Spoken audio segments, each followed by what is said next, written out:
Hello everyone, आज का topic है कि यूपीएससी एस्पायरेंट कर क्या रहे हैं। जो बच्चे बहुत बड़े बनना चाहते हैं, वो चाहते हैं बहुत जल्दी बहुत बड़े व्यक्ति बन जाएं, तो हम बहुत जल्दी मतलब बहुत ग्रो कर जाएं, तो वो चाहते हैं हम यूपीएससी एस्पायरेंट। उनके दिमाग में क्या आता है? सबसे पहले दिमाग में क्या सपना देखते हैं? लाल बत्ती, नीली बत्ती, IAS PCS, ये अधिकारी और ऐसी एंट्री और ऐसी ये। अरे एंट्री की छोड़ो, एग्जिट करने की सोचो।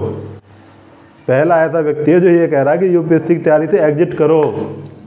ये बात क्यों कह रहा है? सबसे पहले तो बीटेक वाला व्यक्ति बर्बाद था। जिसने बीटेक कर ली उसका कैरियर ख़राब है, वो बेचारा फिर कहीं अपनी इज्जत बचा रहा कहीं और। या तो उसने गवर्नमेंट जॉब क्लियर कर ली, या अपना कोचिंग इंस्टीट्यूट खोल लिया, अपना कुछ भी और काम करने लग गया। सेकंड, जो यूपीएससी एस्पायरेंट है उनकी दुर्दशा होने का कारण मैं पहले वीडियो में भी डिस्कस कर चुका हूँ। 2014 में 1400 वैकेंसीज, 2022 में 690 वैकेंसीज।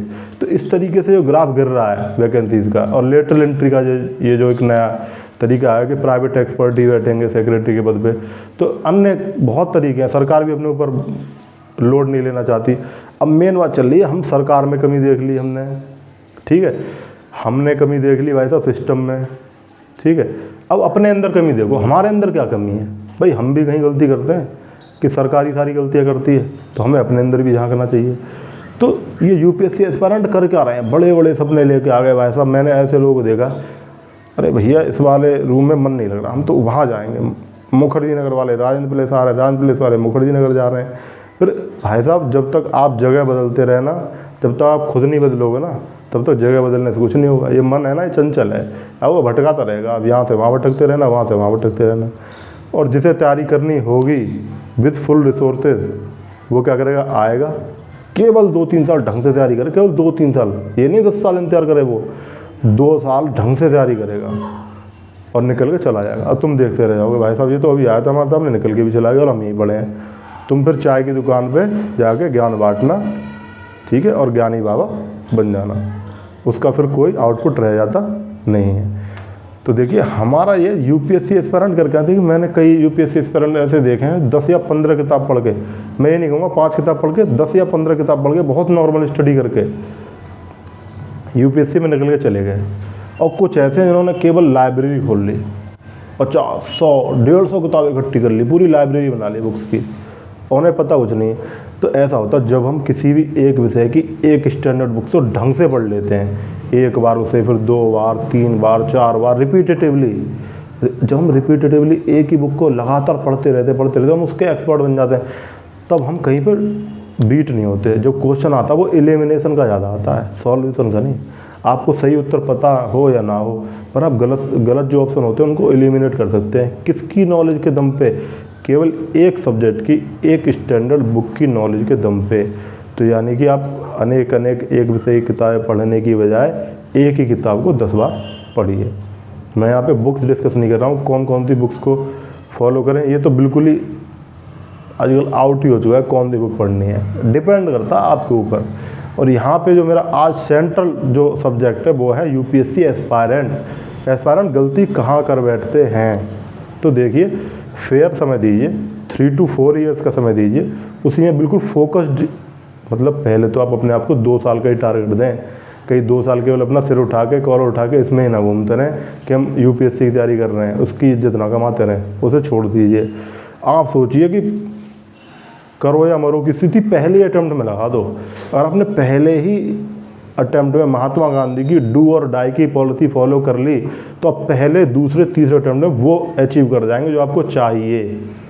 और आप सोचेंगे कि भाई 2 महीने, 2 साल, 2 अटेम्प्ट तक तो मैं अपने रिश्तेदारों बताओ IAS की तैयारी कर रहा हूँ, पता है टफ एग्जाम में निकलने में टाइम लगेगा, तो ठीक है 2-3 साल अपनी इज्जत बचा लोगे। लेकिन जैसे जैसे समय आएगा ना, वैसे वैसे फिर आपकी फिर सच्चाई निकल के सामने आने लग जाएगी। मैं ये भी नहीं कहता कि आप अगर यूपीएससी में फेल हो गए या ढंग से तैयारी नहीं कर पाए, सिलेक्शन नहीं कर पाए, तो आप फेल हो रहे हैं, नहीं।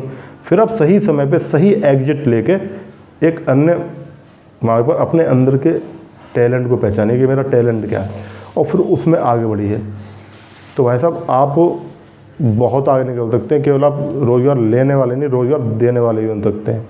तो आप सही समय पे सही डिसीजन लेंगे। मैंने जिन एस्पायरेंट को देखा है जो 5-5, 10-10 साल मुखर्जी नगर में या राजेंद्र प्लेस में ख़राब करके आए हैं, फिर ना तो उनके अंदर एनर्जी रह जाती, वो इतने कंफर्ट जोन में चले जाते हैं, एक आलस के एक ऐसे जोन में चले जाते हैं कि वो 10 साल से एक कमरे में ही बंद जी रहे थे, तो फिर उनके हैबिचुअल भी हो जाता है, फिर उन्हें निकलना ही मुश्किल हो जाता है कि अपना नाम कमा सकें। फिर सेकंड बात ये भी रह जाती है कि वो अगर वो सही समय पे अपने आप को पहचानें और सही समय पे फुल एफर्ट दें और सही समय पे एग्जिट करके वो सही दिशा में चले जाएं तो अपना नाम भी रोशन कर सकते हैं। तो देखिए, आपकी जो स्ट्रेटजी है ना, वो कभी मिक्स ना करें यूपीएससी की और यूपी पीसीएस की।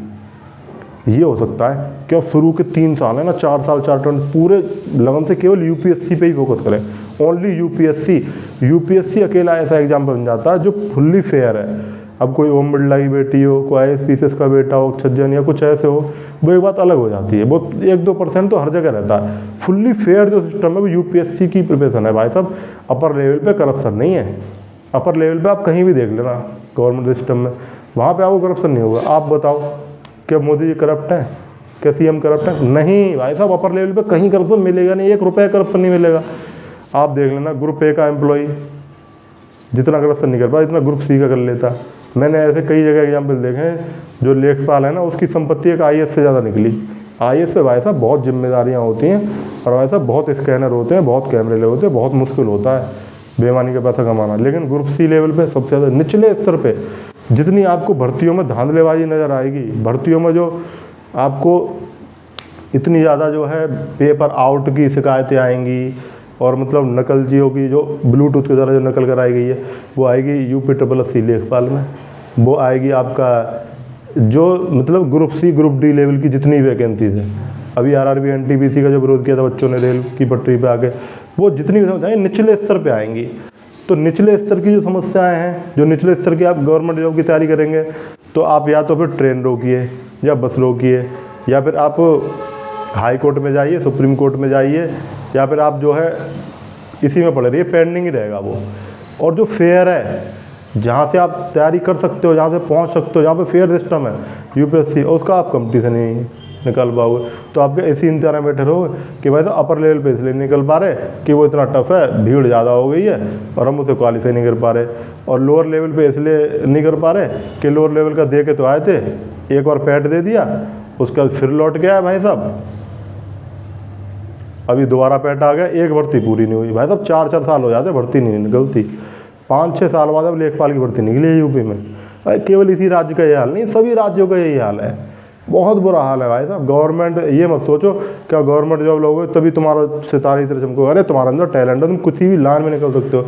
अपना चुनाव करो, किस लाइन में निकलना है, कैसे अपने नाम को घुमाना, कैसे अपने सम्मान को बचाना है, तो सही समय पर सही डिसीजन लेके सही टाइम पे स्विच ओवर कर जाए। Thank you, have a nice day.